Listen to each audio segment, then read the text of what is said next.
오늘도 아침 일찍 나오시느라고 너무너무 애쓰셨는데요. 많이 피곤들 하지 않으십니까? 네, 뭘 물어봐도 다 괜찮다는 뜻으로 이제 저희가 들리기 시작을 하는 것 같습니다. 우리 좌우에 계신 분들에게 한번 이렇게 인사를 하시면서 아침부터 외관 남자 여자는 괜찮은데 혹시 잘 모르시는 분들 좀 어색하실 수 있을 것 같습니다. 이렇게 얼굴을 보시면서 오늘도 성령께서 은혜 주실 줄 믿습니다. 그렇게 서로 축복하도록 하겠습니다. 오늘도 성령님께서 은혜 주실 줄 믿습니다. 성령님께서 은혜를 주실 줄 믿습니다. 함께 하시고 저희들에게 복을 주실 줄 믿습니다. 오늘 우리가 함께 은혜 받을 말씀을 같이 공독하겠습니다. 마태복음 3장입니다.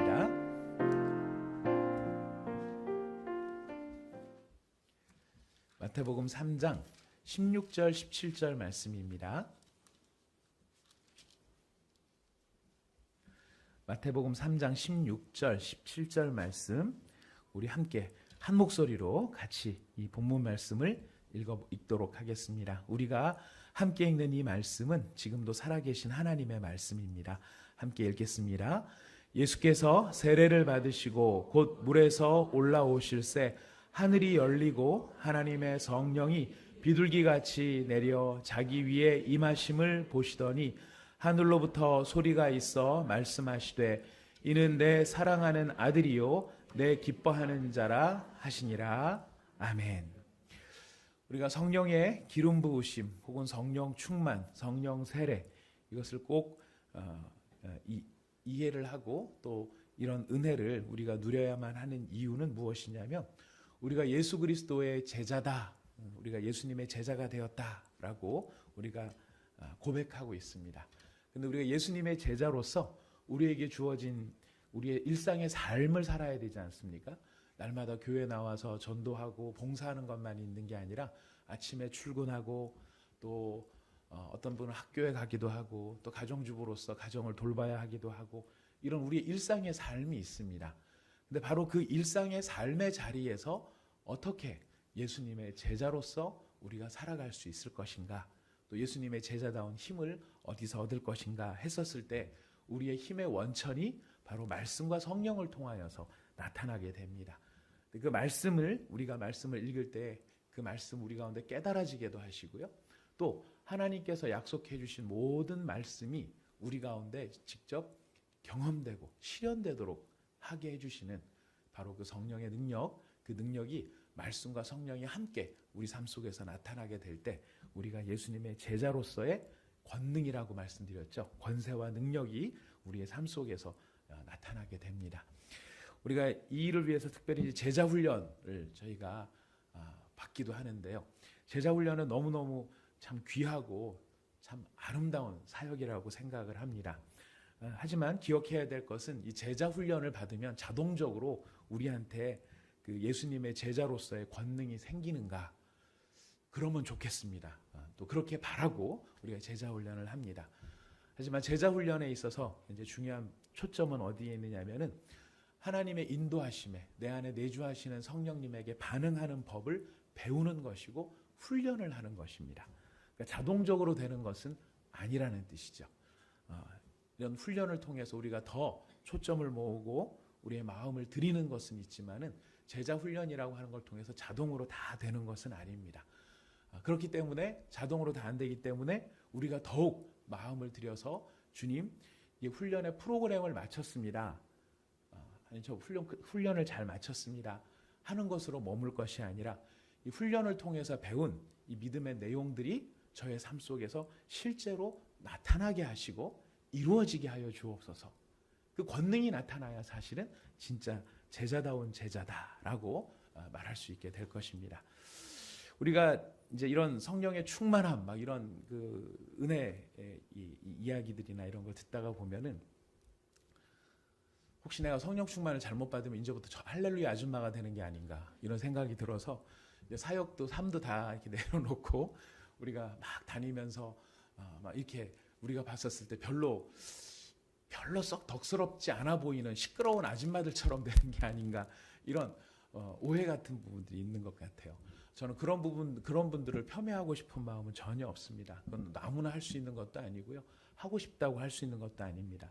다만 조심스럽지 못함 때문에 좀 더 겸손하고 좀 더 온유함으로 해야 될 부분들을 좀 더 이렇게 막 밀어붙이듯이 하는 부분들이 있어서 그런 부분들이 좀 안 좋아서 그렇지, 여러분 예수님의 증인이 되고 예수님의 권능을 나타내는 일은 우리가 함부로 폄훼를 해서는 되는 일은 아니라고 생각합니다.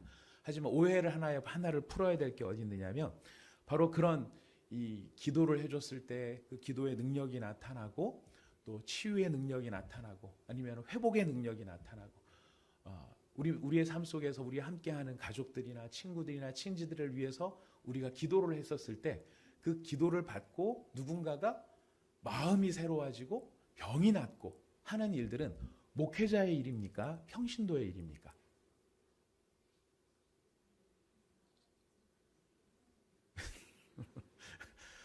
저의 일입니까? 여러분의 일입니까? 제자들의 일이죠. 제자들의 일이죠. 예수님을 따라가는 제자들에게서 나타나는 제자들의 능력이라는 거예요. 근데 오해가 있는 것은 무엇이냐면, 이제 약간의 이런 부분들을 우리가 그동안에 봐와서 그렇습니다. 이게 집회 같은, 이게 공적 집회가 있을 때 아픈 환자들을 이렇게 불러놓고, 자, 이제 여러분 성령께서 역사하십니다. 이 사람은 걷지 못했는데 이제 성령께서 이 사람을 치유해 주실 것입니다. 일어나 걸어라, 이렇게 했을 때 정말 치유하는 은혜가 나타나는, 성령님의 역사는 제한이 없으니까요. 얼마든지 나타날 수 있습니다. 근데 그렇게 하다가 보니까 그 치유와 회복이라고 하는 것이 자칫 잘못하면은 쇼가 될 수도 있는 부분들도 있더라는 것이에요. 대부분의 예수님의 사역이나 예수님의 제자들의 사역은 사람들을 모아놓고 예수님께서 자, 모이십시오. 제가 이제부터 이 문둥병 환자를 고치겠습니다. 그래서 예수님께서 문둥병 환자를 사람들 다 보는 자리에서 딱 고치시고 그렇게 하셨습니까? 자, 금방 죽은 사람 여기 갖다 놓으십시오. 자, 여러분 제가 살리겠습니다. 보십시오. 그렇게 해서 됐던 일이 아니라는 것이죠. 예수님과 예수님의 제자들은 늘 어떻게 하셨습니까? 죽은 자를 살리실 때는, 나사로를 살리실 때를 제외해 놓고서는 다 사람들을 내보내셨어요. 부모님만 딱 들어오게 하셨든지 사람들을 아주 제한을 하셨습니다. 그리고 이런 기적을 일으킨 다음에도 예수님께서는 늘 뭐라고 당부를 하셨습니까? 조용히 하라고 이야기를 합니다. 왜 그러셨을까요? 성령의 능력과 성령의 권능, 제자의 권능은 사람들에게 신기한 것을 보여주기 위한 신기한 장치가 아니라 하나님의 영광을 나타내야 되는 일이었기 때문에 그렇다는 거예요. 그래서 우리가 성령의 충만함을 입어서 우리가 예수님의 제자의 권능을 가지고 살아갈 때에 우리들의 일상의 삶 속에서 우리가 드러나지 않는, 사람들 앞에 확 나타나지 않는 그런 삶의 자리에서 누군가를 위해서 기도해주고 누군가를 위해서 간구하고 누군가의 회복을 위해서 기도했을 때 우리의 기도를 들으시고 하는 예수님께서 예수님의 권능을 나타내시는 일들을 우리의 일상의 삶의 자리에서 나타내 보여주고 능력으로 표현해 줘야 되는 그런 직무가 우리 가운데 있기 때문에 그렇다는 것입니다. 이런 것들을 우리가 소망이 되고 정말 그렇게 되기를 원하고, 다른 어떤 특별한 목사님이나 특별한 어떤 은사 있는 분들만이 아니라 예수님께서 허락해 주신 모든 제자들이, 예수님의 제자로 부름을 받은 모든 사람들이, 이렇게 얘기하니까 더 어려워지는데요. 딴 얘기 아닙니다. 내 삶 속에서 여러분의 기도가 권능 있는 기도가 되고 여러분의 삶이 권능 있는 삶이 되고 여러분이 예수님의 제자로서 예수님의 증인으로서의 그런 권능이 나타나는 삶, 여러분 기대가 되지 않으십니까? 소망이 되지 않으십니까? 여러분이 가는 곳에서 그냥 계속 불평이 생기고 다툼이 생기고 원망이 생기는 삶의 열매가 아니라 여러분의 삶, 여러분이 이르는 그 삶의 자리에서 회복이 있고 치유가 있고 마음의 평안이 있고 기쁨이 있고 감사가 넘치는, 희락이 넘치는 그런 예수의 제자로서의 권능이 나타나는 삶, 여러분 그런 삶을 꿈꾸지 않으십니까? 여러분 정말 여러분이 그런 삶의 주인공으로 하나님께서 부르신 거예요. 그래서 진짜 우리 한 사람 한 사람의 삶에서 그런 능력이 나타나도록 우리를 부르셨다는 것입니다. 그 일을 하기 위해서 그래서 어떻게 해야 돼요? 우리가 성령의 충만함을 사모하는 일이 있어야 됩니다. 근데 요거 한 가지는 기억해 주십시오. 성령의 충만을 사모할 때 우리가 성령님 제게 오십시오라고 기도하는 부분도 있겠지만은요. 말씀의 가르침을 보면 성령님은 우리 어제 배웠죠. 성령 세례는 누가 베푼다? 예수님이 성령의 세례를 베푸신다고 배웠습니다. 말씀의 가르침이 그렇습니다. 그래서 우리가 예수님, 제가 예수님을 따르기를 원합니다. 예수의 제자답게 살기를 원합니다. 예수님, 제가 예수님과 함께 동행할 수 있도록 힘을 주십시오라고 우리가 기도할 때에 누가 성령님을 보내주시냐면은 예수님께서 성령을 보내주시는 거예요. 우리가 기도를 하실 때도 이런 은혜를 사모하는 마음을 간절히 가지시되 바로 우리가 예수님을 잘 따르기 위해서 노력을 하면 바로 예수님께서 우리에게 성령을 부어주시는 것입니다. 자, 이런 성령의 충만함을 생각을 했을 때 재미있는 것은 불같은 성령, 막 강력한 역사로 나타나는 것도 있지만 오늘 우리가 읽은 본문에 보면 예수님께서 세례를 받고 올라오실 때 성령께서 무엇과 같이 임하셨습니까? 비둘기와 같이 임하셨습니다.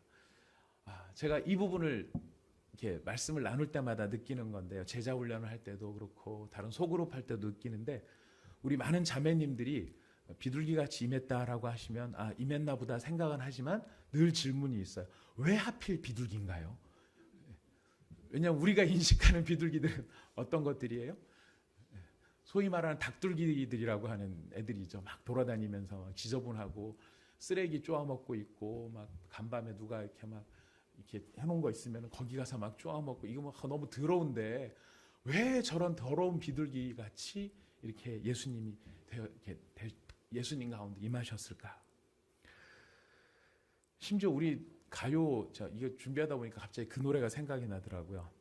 비둘기처럼 다정한 사람들이라면 장미꽃 너무 굵어진 그런 집을 지어요.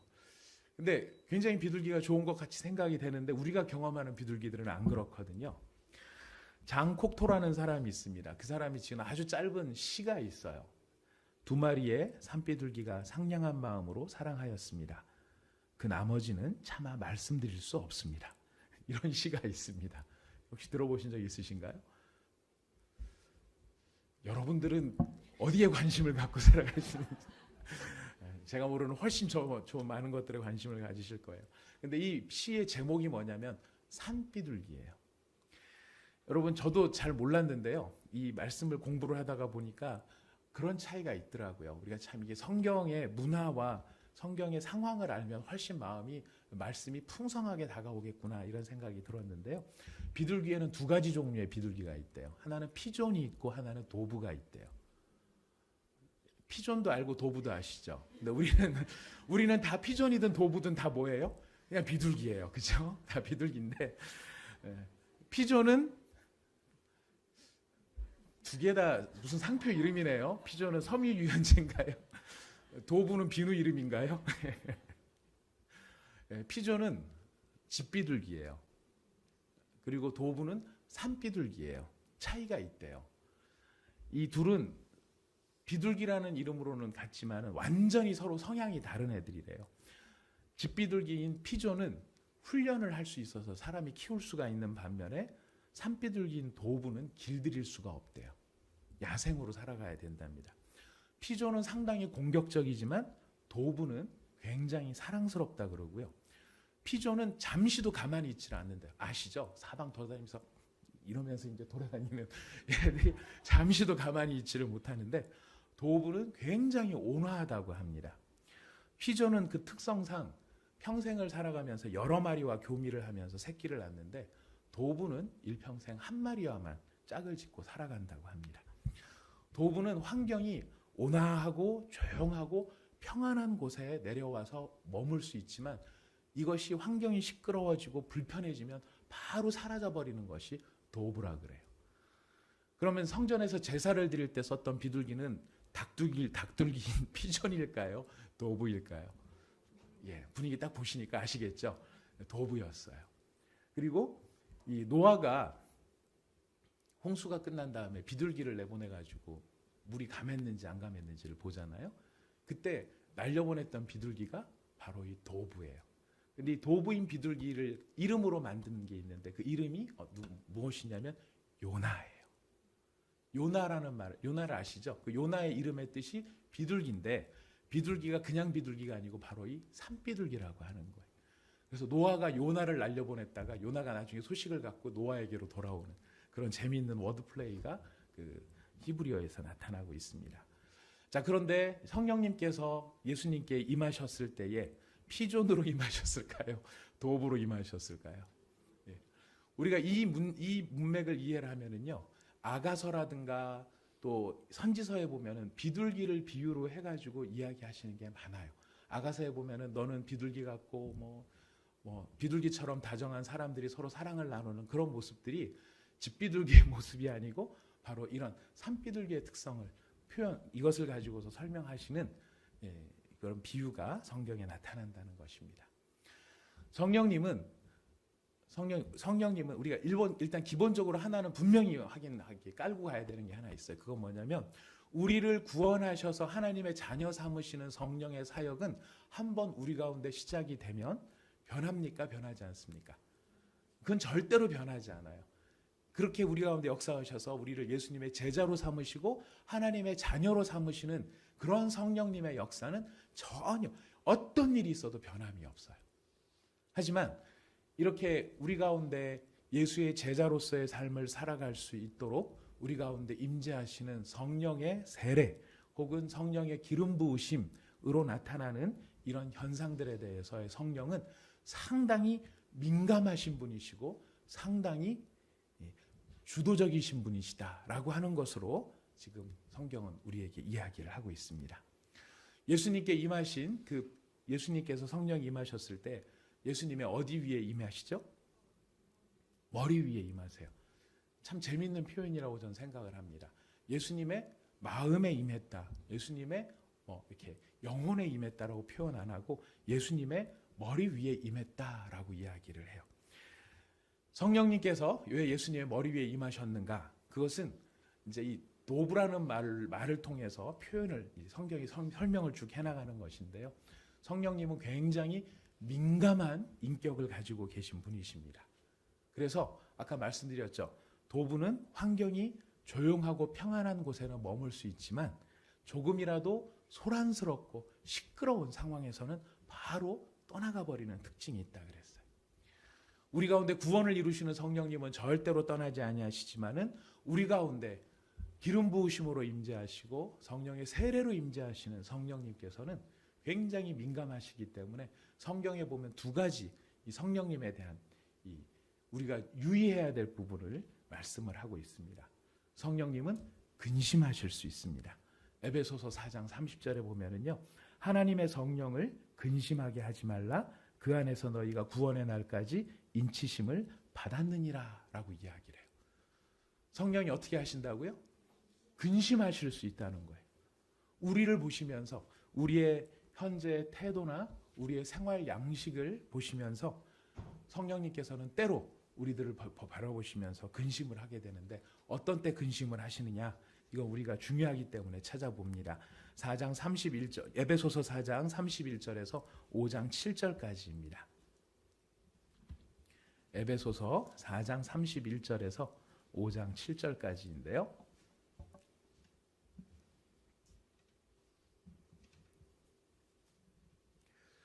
자, 30절 제가 아까 읽어드렸는데 30절 하나님의 성령을 근심하게 하지 말라 말씀하셨습니다. 그리고 어떤 때에 근심하시는가? 31절에서부터 5장 7절 같이 읽어봅니다. 시작. 너희는 모든 악독과 노함과 분냄과 떠드는 것과 비방하는 것을 모든 악의와 함께 버리고 서로 친절하게 하며 불쌍히 여기며 서로 용서하기를 하나님이 그리스도 안에서 너희를 용서하심과 같이 하라. 그러므로 사랑을 받는 자녀같이 너희는 하나님을 본받는 자가 되고 그리스도께서 너희를 사랑하신 것 같이 너희도 사랑 가운데에서 행하라. 그는 우리를 위하여 자신을 버리사 향기로운 제물과 희생 제물로 하나님께 드리셨느니라. 음행과 온갖 더러운 것과 탐욕은 너희 중에서 그 이름조차도 부르지 말라. 이는 성도에게 마땅한 바니라. 누추함과 어리석은 말이나 희롱의 말이 마땅치 아니하니 오히려 감사하는 말을 하라. 너희도 정녕 이것을 알거니와 음행하는 자나 더러운 자나 탐하는 자 곧 우상 숭배자는 다 그리스도와 하나님의 나라에서 기업을 얻지 못하리니 누구든지 헛된 말로 너희를 속이지 못하게 하라. 이로 말미암아 하나님의 진노가 불순종의 아들들에게 임하나니 그러므로 그들과 함께하는 자가 되지 말라. 지금 성령을 근심하게 하는 것들에 대해서 에베소서에서 사도 바울이 얘기합니다. 정리를 해보면요, 우리가 악독한 마음을 품거나 분노하는 마음을 가지거나 다른 사람을 비방하면서 떠들거나 원한을 품고 회방하거나 음행하거나 탐욕을 하거나 누추한 말, 여기서 누추한 말이라는 것은 음담패설, 성적 농담 이런 것을 말합니다. 이런 것들을 할 때 누가 근심하신다고요? 성령이 근심하세요. 성령께서 우리 가운데 위에 임하고 계시는데 성령님을 불편하게 만들었게 시끄럽게 만들어지는, 문을 쾅 닫고 막 큰 소리로 짱 나고 막 이렇게 하는 증상들이 나타나는, 그럴 때 성령님께서 여기 계속 있어야 되나 말아야 되나 근심하게 된다는 것입니다. 이런 성령을 근심하게 되면 이제 우리가 이제 무슨 문제가 생기느냐면요, 사실 우리가 성령을 근심하게 하는 걸 그 즉시에는 잘 모를 때가 많대요. 이게 성령을 근심케 하는 건지, 우리가 우리 자신의 생각에 푹 빠져서 내가 막 이런 험한 말들을 하고 뭐를 하고 할 때는 잘 모르는데, 시간이 지나면서 내가 성령을 근심케 해드렸구나 생각이 이렇게 깨달아진다는데요. 성령을 근심하게 되면 문제가 뭐냐면 우리 가운데 신앙의 명료함이 사라져 버려요. 혼란이 우리 마음을 자리하게 된다는 것입니다. 그 혼란이 어느 정도의 혼란으로 다가오냐면, 예수님이 살아 계신가? 예수님 따르면 우리가 정말 바른 진리로 나갈 수 있나? 우리가 정말 예수님이 나를 사랑하시나? 이런 실제적인 우리의 믿음이 희미해져 버린다는 거예요. 왜냐하면 우리를 모든 진리로 인도하시는 분이 누구이세요? 성령님이세요. 그 성령님을 근심하게 해드리니까 성령님이 우리를 진리 가운데로 분명하게 인도하셔야 되는데 우리가 희미해져 버리는 일들이 된다는 거예요. 심지어 성경에서는 성령을 근심하게 하지 말라라는 말도 있지만 더 무서운 말도 있어요. 데살로니가전서 5장 19절이에요. 여러분 지금 제가 읽어드릴게요. 한번 따라하시면 됩니다. 성령을 소멸하지 말며, 성령을 소멸하지 말며, 성령을 소멸할 수 있다라는 겁니다. 성령은 에너지도 아니고 인격이시고 하나님이신데 어떻게 성령이 사라져 버리시나요? 성령이 소멸된다는 것은 무슨 뜻입니까? 성령이 그 하시는 역사를 중단해 버리신다는 거예요. 성령님께서 일을 하셔야 되는데 하셔야 되는 일들이 워낙 이 사람의 상황이 위중하고 이 사람의 형편이 너무 시끄럽고, 아까 산비둘기 얘기를 드렸죠. 거할 수 있는 상황이 안 되었을 때 성령께서는 하시는 일들을 중단해 버리는. 그래서 이게 개인으로도 마찬가지지만 교회에서도 이런 일들이 일어날 수 있어요. 교회가 하나님 앞에서 서로 연약한 형제를 돌보고 형제를 사랑하고 형제가 화목하고 사랑할 때 성령님께서는 평안함으로 거주하시지만은 교회 안에 불화가 있고 다툼이 있고 그 안에 분란이 일어나면은 성령께서 그 교회에서 모든 사역을 중단해 버리시는 그런 소멸함이 나타날 수 있다는 것입니다. 문제는 우리가 그것을 못 깨닫는다는 거예요. 제가 월요일 첫째 시간에 말씀드렸어요. 교회에서, 오늘 현대교회에서 하는 90% 이상의 일들이 성령이 없어도 되는 일이라고 말씀을. 성령이 없어도 일이 되니까 우리는 성령이 여전히 내게 머물러 있나 보다라고 생각을 해요. 여러분, 성령이 떠나간 대표적인 사람이 성경에 몇 사람이 있는데요. 삼손이 그랬어요. 삼손이 하나님의 말씀에 순종하지 않고 이 들릴라라고 하는 여자의 품속에 빠져가지고 계속해서 하나님과 삼손이 순종하며 서로 사랑하는 관계에 있는 게 아니고 삼손의 마음이 자꾸만 이제는 뭐를 생각을 하는 겁니까? 욕망을 따라서 막 가다 보니까 성령이 더 이상 삼손 가운데 역사를 안 해요. 그래서 마침내 그가 언약의 징표가 되어져서 머리를 깎아버리니까, 들릴라한테 그 사실을 말하고 들릴라가 머리를 깎아버리니까 성령이 어떻게 하십니까? 떠나버리셨어요. 문제는 뭐냐면 사사기 16장 20절 이렇게 이야기를 하십니다. 이건 제가 읽어드릴게요. 들릴라가 이르되 삼손이여 블레셋 사람이 당신에게 들이닥친지라 하니 삼손이 잠을 깨며 이르기를 내가 전과 같이 나가서 몸을 떨치리라 하였으나 여호와께서 이미 자기를 떠나신 줄을 깨닫지 못하였더라. 우리 가운데서는 과거에 은혜 받은 관성에 의해서 내가 한번 은혜를 받았으니까 계속 그 은혜를 유지하는 것처럼 우리가 착각하면서 살아갈 때가 많아요. 하지만 우리가 성령을 근심하게 하고 우리 안에 성령이 거하실 수 없도록 만드는 여건과 환경을 만들었을 때 성령은 더 이상 사역을 하지 아니고 중단하시는 거예요. 그럼에도 불구하고 우리는 뭐라고 생각합니까? 성령이 계속 내 속에 남아있는 것처럼 착각하면서 살아간다는 거예요. 이런 착각했던 또 하나의 사람이 사울이었어요. 사울은 하나님의 성령이 그를 떠나가셨음에도 불구하고 그가 이스라엘의 왕이라고 하는 자리를 40년이나 더 채울 수 있었다는 것입니다. 참 두렵지 않습니까? 바로 이렇게 성령이 떠나가실 수도 있다는 것, 우리에게 참 경고가 되는 거예요. 우리가 왜 이렇게 인생을 살아가나 나는 왜 정말 이렇게 마음에 평안함이 없을까? 나는 왜 과거에 그런 놀라운 은혜를 받았는데 어느 순간인가 내 마음에 평안이 사라지고 기쁨이 사라졌나? 우리 자신을 돌아볼 필요가 있다는 것입니다. 내가 성령을 근심하게 한 것이 아닌가? 내가 성령을 소멸한 것이 아닌가? 성령이 거하실 수 없도록 내가 그렇게 한 것이 아닌가? 바로 그런 일을 저지르고 난 다음에 나중에 가로늦게 엄청 후회하면서 하나님 앞에 회복을 위해 매달리는 사람이 또 한 사람 등장합니다. 누구였습니까? 다윗이었어요. 우리 이 시편 51편을 한번 찾아가 보도록 하겠습니다. 시편 51편 9절에서 12절까지입니다. 시편 51편 9절에서 12절까지의 말씀입니다.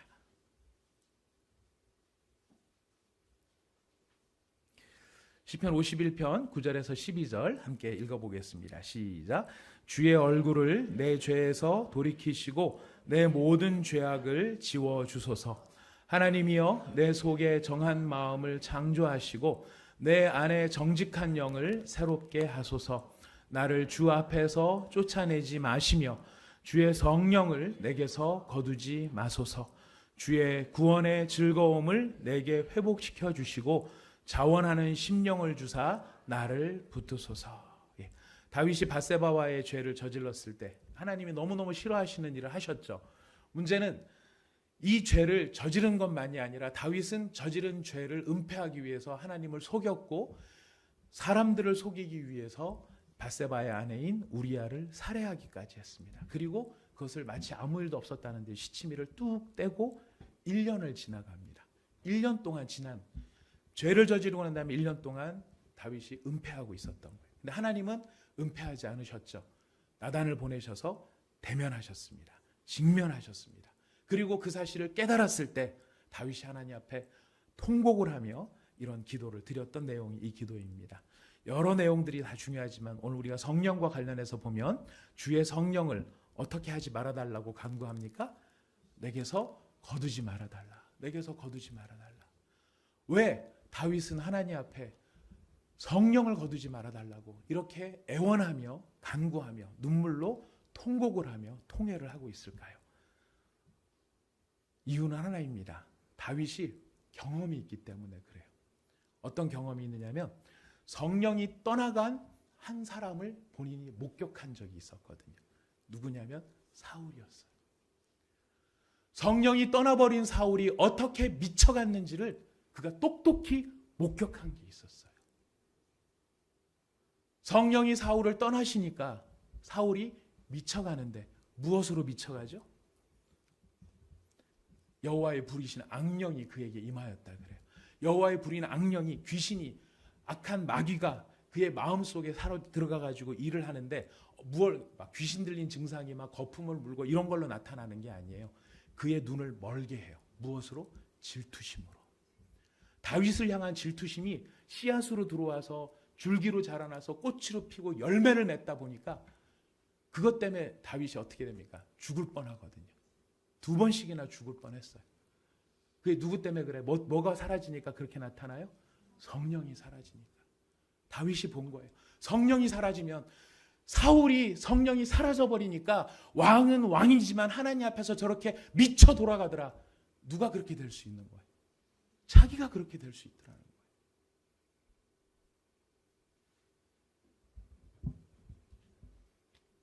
이 연세가 많으신 분들이 제일 두려워하는 것 가운데 하나가 치매 걸릴까 봐 두려워하세요.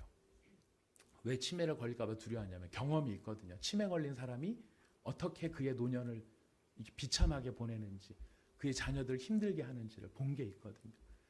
늘 근심 걱정을 해요. 경험이 있으니까. 경험을 한 사람은 아는 거예요. 아, 저렇게 되면 이렇게 되겠구나. 다윗이 자신을 향한 하나님의 죄에 대한 지적함을 받았을 때 그가 하나님 앞에 울며 불며 사정사정하는 게 뭐냐면 제발 성령을 거두지 말아 주십시오. 제가 저지른 죄가 너무나 많습니다. 제가 너무나 죄가 많지만 하나님 정말 그렇다고 해서 성령을 저에게서 거두지 말아 주십시오. 질투심에 눈이 멀고 자존심에 눈이 멀면 내가 하는 모든 일이 다 정당한 것처럼 생각되고 마침내는 성령이 나를 떠나신 줄도 모르고 성령이 내게 아니 계신 줄도 모르고 삼손처럼 내가 다시 일어나 힘을 떨치리라 이런 착각과 오해 속에 신앙생활하고 있다고 우리가 속을 수 있다는 거예요.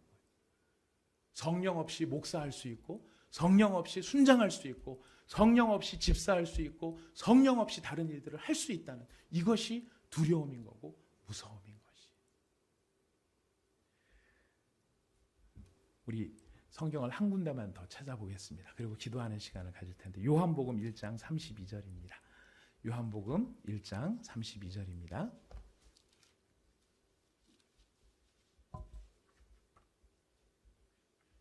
요한복음 1장 32절 같이 한번 읽어보도록 하겠습니다.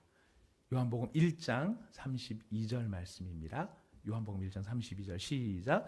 요한이 또 증언하여 이르되 내가 봄에 성령이 비둘기같이 하늘로부터 내려와서 그의 위에 머물렀더라. 예. 다른 복음서에서는 임하였더라라고 되어 있는데 요한복음은 재미있게도 뭐라고 되어 있어요? 머물렀더라. 예수님은 일평생의 모든 사역을 하시는 동안 성령이 늘 머물러 계셨어요. 성령이 떠나지 아니하셨다는 거예요. 무슨 이야기입니까? 그의 내면의 인격과 예수님의 삶의 모든 모습이 온유하심과 평안하심으로 하나님을 따르는 삶을 예수님께서 사시는 동안에 그 성령이 평안함을 누리시면서 그 예수님을 떠나지 아니하시는 그런 머뭄의 모습을 우리에게 보여준다는 것입니다. 제가 여러분들한테 왜 그랬느냐고 책망하는 게 아닙니다. 저도 똑같은 그런 두려움이 있기 때문입니다. 내가 목사가 돼서 목사 직임을 받았기 때문에 그냥 목사 역할은 쭉 할 수 있지만 성령이 떠나가신 줄도 모르고 나 혼자서 목사한다라고 그렇게 생각하면서 살아가면 어떻게 될까? 어떻게 되느냐면요. 다른 목사님 잘 되는 거 질투심에 눈이 멀어가지고 제가 미쳐 죽을지도 몰라요. 성도들을 괴롭힐지도 몰라요. 아니면은 자존심에 막 분노를 하면서 막 그 자존심 세우려고 막 여러분 전도 열심히 하십시오. 기도 열심히 하십시오. 왜 전도 열심히 하라고 할까요? 성도들 많이 일단 불려서 많이 눈에 보이는 게 뭐 보이면 있어 보이니까 안심이 되거든요. 그래 내가 이 정도는 하지. 근데 이게 하나님의 일을 하는 게 아니고 자신의 자존심을 세우는 일을 하게 돼요. 여러분들은 안 그럴 것 같습니까? 우리 다 위험할 수 있어요. 그래서 성령을 떠나지 않도록 성령이 머물러 계시도록 우리가 성령의 충만함을 사모하고 성령의 은혜를 사모하며 성령께서 내 가운데서 평안함을 주시고 희락을 주시고 기쁨을 주시는 그 열매들을 풍성하게 우리 가운데 나타내실 수 있도록 우리 마음속에 우리가 마음에 소원을 하고 하나님 앞에 다짐을 해야 될 것들이 바로 무엇인가?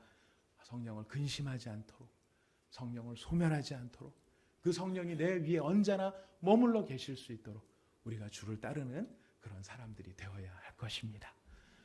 이 일들이 있지 않으면은요, 거짓말한 거 죄송합니다. 하나만 찾는다 그랬는데 하나 더 있었는데 죄송합니다.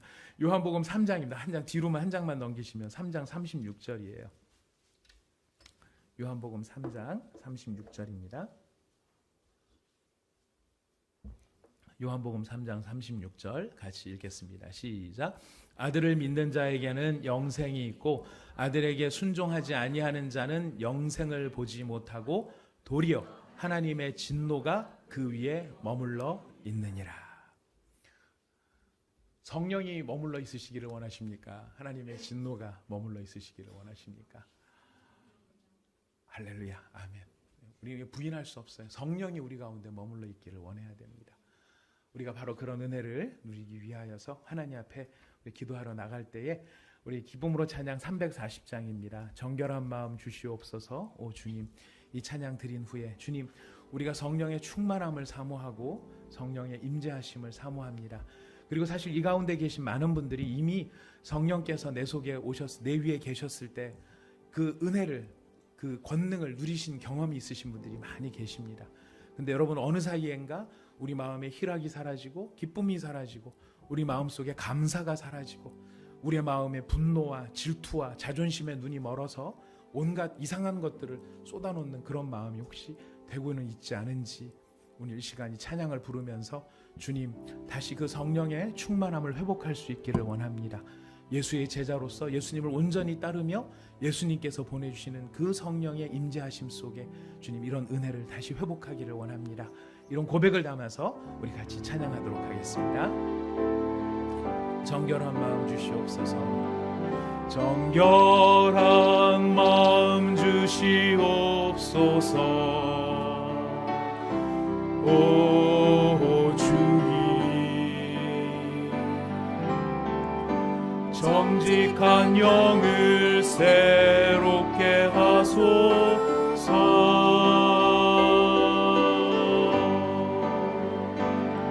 정결한 마음 주시옵소서.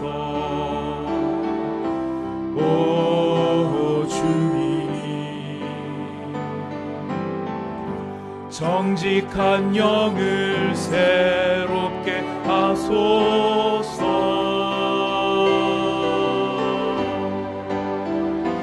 나를 주님 앞에서 멀리하지 마시고 주의 성령을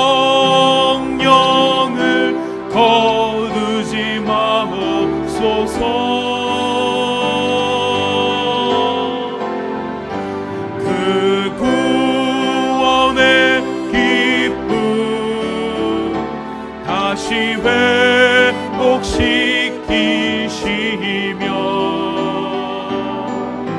정수 않는 마음 내 안에 주소서. 우리 다시 한번 정결한 마음 주시옵소서. 정결한 마음 주시옵소서. 오 주님, 정직한 영을 새롭게 하소서.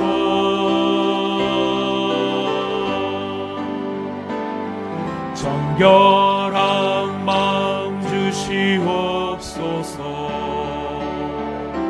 오 주님, 정직한 영을 새롭게 하소서.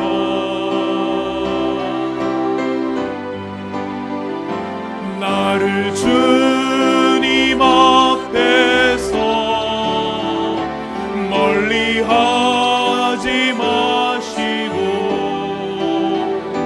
주의 성령을 거두지 마옵소서.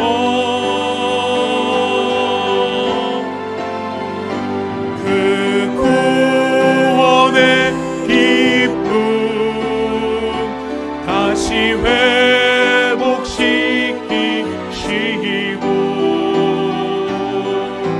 변치 않는 마음 내 안에 주소서. 나를 주님 앞에서 멀리하지 마시고 우리 다시 한번 기도합시다. 나를 주님 앞에서 멀리하지 마시고 주의 성령을 거두지 마옵소서. 그 구원의 기쁨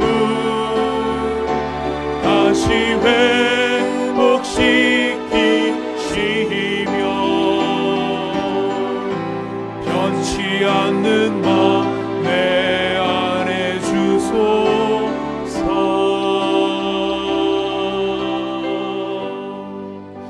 이 시간 우리 말씀을 붙들면서 주님 앞에 함께 기도하며 나가기를 원합니다.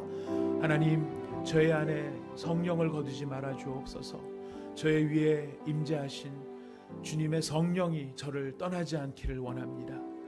우리가 성령의 은혜를 받고 예수님을 믿었던 그 구원의 감격과 성령의 충만함 속에서 희락과 평안과 감사가 넘쳤던 그런 은혜를 우리가 소멸해 버리지는 않았는지, 그 성령을 근심하며 하면서 살아가고는 있지 않은지, 하나님이 원하지 아니하는 누추함과 더러움과 흉악함과 또 음란함과 퇴폐함과 우리 하나님께서 전혀 기뻐하시지 아니하시는 원망과 미움과 질투 속에서 우리의 성령을 근심하게 하거나 더 이상 성령이 일하시지 않도록 그렇게 우리의 마음이 성령을 소멸한 것은 아닌지 주님, 우리가 우리를 돌아보기를 원합니다. 다시 한번 우리 마음에 정결한 마음을 주시고 정한 마음을 주시고 내 속에 성령의 은혜를 회복하게 하여 주시옵소서. 성령이 떠나가시면 우리는 세상의 영에 사로잡혀 세상에 푹 빠져서 세상이 주는 근심 걱정 속에 우리가 사울처럼 미쳐갈지도 모른다는 것, 얼마나 두려운 일인지 모르겠습니다. 우리에게서 성령을 거두지 마시고 주여 성령의 은혜를 회복하시며 예수님 그 성령의 세례, 성령의 기름 부으심의 은혜가 다시 저에게 회복될 수 있도록 이 아침 주님 우리에게 은혜를 더하여 주시옵소서. 우리 간절한 마음으로 주님 앞에